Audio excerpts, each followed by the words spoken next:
Assalamualaikum warahmatullahi wabarakatuh. Setelah dua kekuatan politik yang selalu menjadi ancaman dan penghalang dakwah Rasulullah Shallallahu Alaihi Wasallam dan umat Islam, yaitu kaum Quraisy dan Yahudi, berhasil ditundukkan.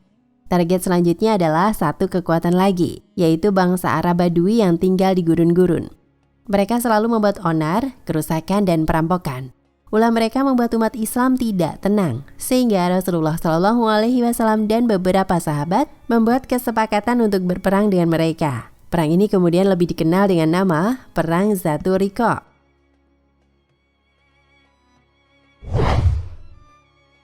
Salah satu peperangan yang selalu dikenang sepanjang zaman dan diabadikan dalam kitab-kitab Sirah Nabawiyah. Perang ini terjadi pada Muharram tahun ke-4 Hijriah. Ada pula yang mengatakan tahun ke-5 Hijriah.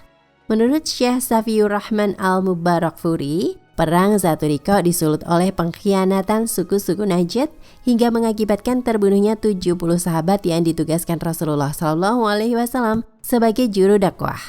Rasulullah SAW bergerak keluar dengan niat memerangi suku Muharib dan Sa'lab.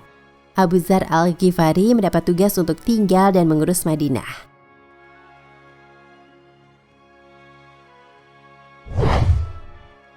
Peperangan Zatul Riqa terjadi pada tahun Pertempuran Zatul Riqa menurut dua versi terjadi di tahun 7 Hijriah atau 4 Hijriah. Namun Abu Musa Al-Asy'ari radhiyallahu anhu yang juga ikut serta dalam perang ini menegaskan jika perang tidak terjadi di tahun 4 Hijriah. Jadi yang benar adalah perang ini terjadi di bulan Rabiul Awal tahun 7 Hijriah bersama dengan datangnya Ja'far bin Abu Thalib dari perjalanannya dari Habasyah. Setelah menaklukkan Khaybar, Abu Musa datang kembali ke Madinah. Selain bukti tersebut, masih ada bukti lain mengenai tahun terjadinya perang ini. Pada tahun 7 Hijriah, orang-orang yang mengikuti perang berhadapan dengan orang-orang Ghatafan. Mereka dulunya ikut mengepung kota Madinah. Saat perang Ahzab, mereka ikut membantu bersama orang-orang Yahudi sambil mematangkan kembali rencana menyerang Madinah.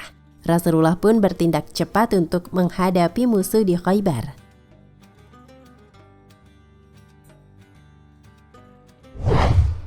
Sejarah singkat Perang Zatul Riqa. Mulanya terjadi kekalahan di Khaybar dan orang-orang Ghatafan bertekad menyerang Madinah. Rasulullah memimpin pasukan kaum muslimin. Cara beliau adalah dengan menjemput orang-orang Ghatafan di pemukiman mereka dan memberitahu siapa yang sebenarnya sedang mereka hadapi kali ini. Saat itu Rasulullah hanya membawa sedikit pasukan. Pasukan musuh semakin banyak dari hari ke hari, sedangkan pasukan Rasulullah juga hanya membawa sedikit tunggangan. Puji syukur kehadirat Allah, sekalipun Rasulullah memiliki sedikit pasukan dan menempuh perjalanan berhari-hari, tidak ada satupun yang mengeluh. Hingga akhirnya mereka tiba di perkampungan Ghatafan. Letaknya adalah di sebelah timur kota Madinah. Perjalanan yang cukup berat. Konon menurut Abu Musa Al-Asy'ari, mereka sebanyak 6 orang bergantian menaiki satu unta. Kaki-kaki mereka terluka bahkan hingga kuku-kukunya lepas. Mereka membalutnya dengan kain sehingga nama dari perang ini adalah Zatul Riqa. Hal itu karena sikap mereka yang membalut kaki-kaki mereka dengan kain. Pertempuran sengit ini berlanjut saat Nabi mendatangi pemukiman. Saat itu nampak jelas bagaimana penampilan Nabi dan pasukannya yang banyak luka dan jauh dari kata layak bertempur. Atas izin Allah, semua itu tidak membuat tim musuh menjadi semakin gencar untuk menyerang, akan tetapi justru membuat musuh ketakutan. Bahkan sudah sejak sebulan lalu, mereka sudah ketakutan. Padahal jika melihat secara lebih jelas, mereka berada di tanah mereka dengan jumlah pasukan yang jauh lebih banyak. Hal ini benar-benar tidak masuk akal jika mereka justru ketakutan dengan Muslim.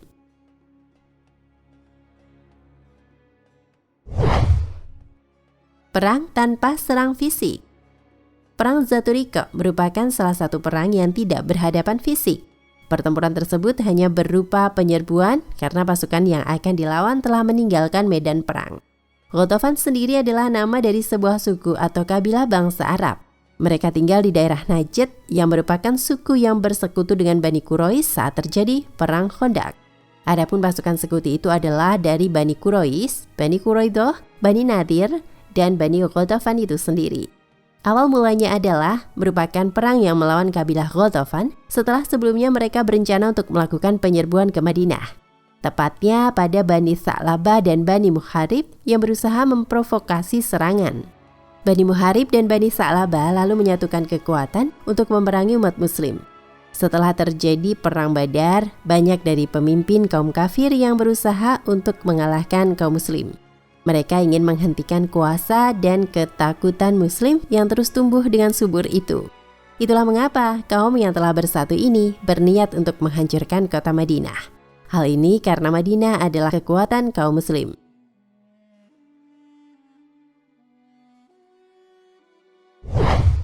Jumlah pasukan muslim pada pertempuran Zatur Riqa. Menurut kisah, Nabi Muhammad membawa pasukan sebanyak 700 orang dalam pertempuran ini. Namun ada sumber lain yang menyebutkan bahwa Nabi Muhammad hanya membawa 400 pasukan saja. Dari pasukan itu, beliau hanya membawa sedikit hewan tunggangan. Kondisi saat itu memang tidak memungkinkan bagi Nabi untuk membawa begitu banyak pasukan. Pasukan Islam sedang berada di tempat-tempat yang berbeda, yaitu ada yang menjaga kota Madinah, ada yang berada di Khaybar, ada yang ada di Fadak, serta ada yang di Taima. Tidak hanya itu, mereka juga masih ada beberapa yang menjaga tempat lainnya. Madinah tidak boleh dibiarkan tanpa penjagaan karena kaum muslim belum aman dari ancaman orang-orang Mekah. Orang-orang dari suku Ghatafan juga berada di titik-titik yang dapat masuk ke Madinah. Sebab itulah Madinah membutuhkan penjagaan ekstra. Rasulullah terus saja mengembara masuk ke pedalaman padang pasir dengan sahabat-sahabat yang setia, meskipun panas dan berselimut dingin. Hingga akhirnya mereka tiba di Ghatafan, sebagaimana Imam Al-Bukhari meriwayatkan kisah Abu Musa Al-Asy'ari.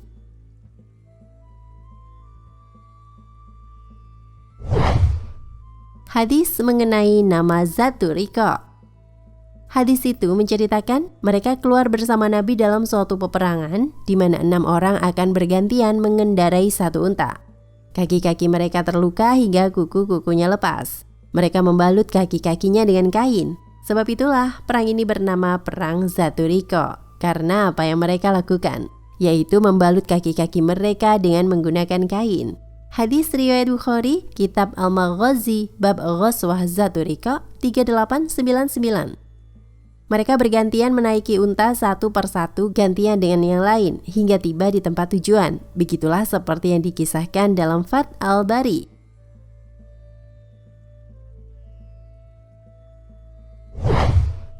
Kejadian pasca perang. Mobilisasi pasukan Rasulullah terjadi dalam 3 bulan terakhir, yakni dari berangkatnya Rasulullah kepada para sahabatnya ke Mekah untuk umrah Al-Qadha. Terjadi perjanjian Hudaibiyah dan setelah itulah beliau kembali ke Madinah. Setelah sampai, kaum muslim bertolak ke Khaybar untuk menghadapi kaum Yahudi. Akhirnya pertempuran sengit terjadi hingga lebih dari 1 bulan. Setelah dari Khaybar, Rasulullah kembali mempersiapkan pasukan dan kembali berangkat ke Ghatafan. Ja'far bin Abu Thalib baru tiba di Madinah setelah ia pergi dari Habasyah atau Ethiopia ketika benteng Khaybar diserang. Ia pun langsung menyusul Nabi. Sama halnya dengan Abu Musa Al-Asy'ari yang menyusul ke Madinah dari Yaman pada hari Khaybar. Mereka benar-benar menggiatkan diri untuk beribadah kepada Allah hingga tidak kenal lelah.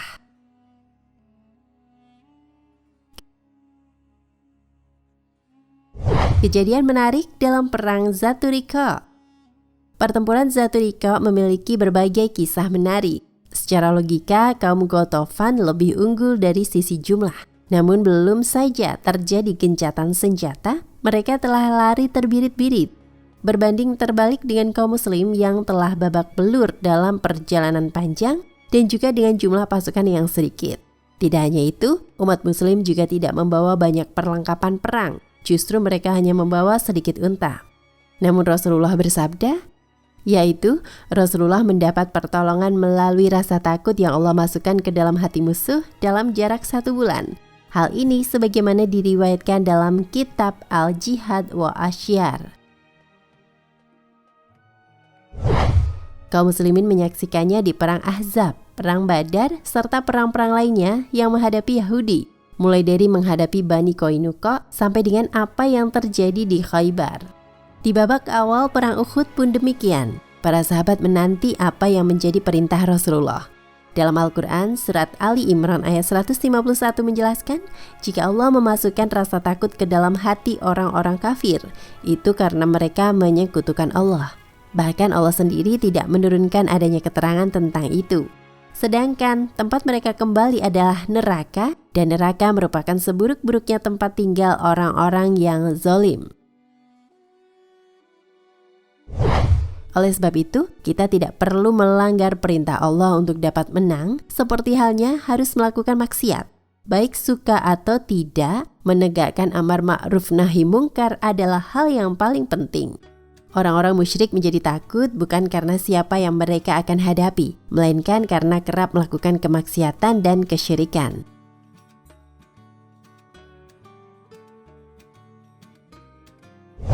Kisah unik dalam pertempuran Zatul Riqa. Kisah lain yang unik adalah ketika dalam perjalanan kembali ke Madinah, Nabi beristirahat di tempat terpisah. Beliau menggantungkan pedangnya di pohon. Muncul seseorang yang mengambil pedang Nabi dan menodongkannya ke leher Nabi hingga Nabi terbangun. Orang itu akan membunuh Nabi dan jika usahanya berhasil, tentu ia akan mendapatkan posisi baik di Ghatafan. Namun Allah menjaga Rasulnya, sebagaimana firman Allah dalam surat Al-Maidah ayat 67. Allah menjaga Muhammad dari gangguan manusia. Allah tidak memberi petunjuk kepada orang-orang kafir. Kemudian orang itu bertanya, apakah Nabi takut dengannya? Rasulullah dengan mantap menjawab, tidak. Bahkan ketika orang itu bertanya siapa yang akan menolong Nabi, beliau dengan tegas menjawab, Allah. Hingga 3 kali dengan pertanyaan yang sama, Nabi menjawab Allah dengan mantap. Seketika hal itu membuat orang ini ketakutan dan menjatuhkan pedangnya. Ini merupakan sebuah titik balik serangan Nabi kepada orang itu. Ketika pedang terjatuh, Nabi mengambilnya, kemudian menghunuskan pedang ke arah leher orang tersebut. Nabi menanyakan, siapa yang akan menolongmu? Dan orang itu tidak dapat menjawab. Ketika Nabi menanyakan kepadanya apakah ia mau mengucapkan kalimat syahadat, orang itu pun tetap tidak mau. Namun ia berjanji tidak akan memerangi Rasulullah ataupun membela kaum yang memerangi Rasulullah. Ia tetap menolak untuk memeluk agama Islam. Memang sudah pasti ada saja tipe manusia seperti itu. Pertempuran Zatul Riqa menjadi sebuah titik kemenangan besar bagi umat Islam. Kaum muslim dapat memperoleh kejayaan di Jazirah Arab dan memperluas wilayahnya. Mobilisasi Islam secara intens membuat umat muslim menang dalam segi dakwah, psikologis, hingga pengaruh. Tidak heran semakin banyak yang lantas memeluk Islam. Pertempuran Zatul Riqa menghasilkan begitu banyak pencapaian yang menjadi hasil akhir dari apa yang kaum muslim di Arab dapatkan saat ini. Mungkin inilah yang menyebabkan banyaknya muslim di Jazirah Arab. Terbukti pula bagaimana kecakapan Rasulullah dalam hal ini. Beliau mampu memimpin dengan sangat baik. Wallahu a'lam bishawab. Nah pemirsa Ensiklopedia Al-Fatih, sampai di sini perjumpaan kita kali ini. Semoga menginspirasi.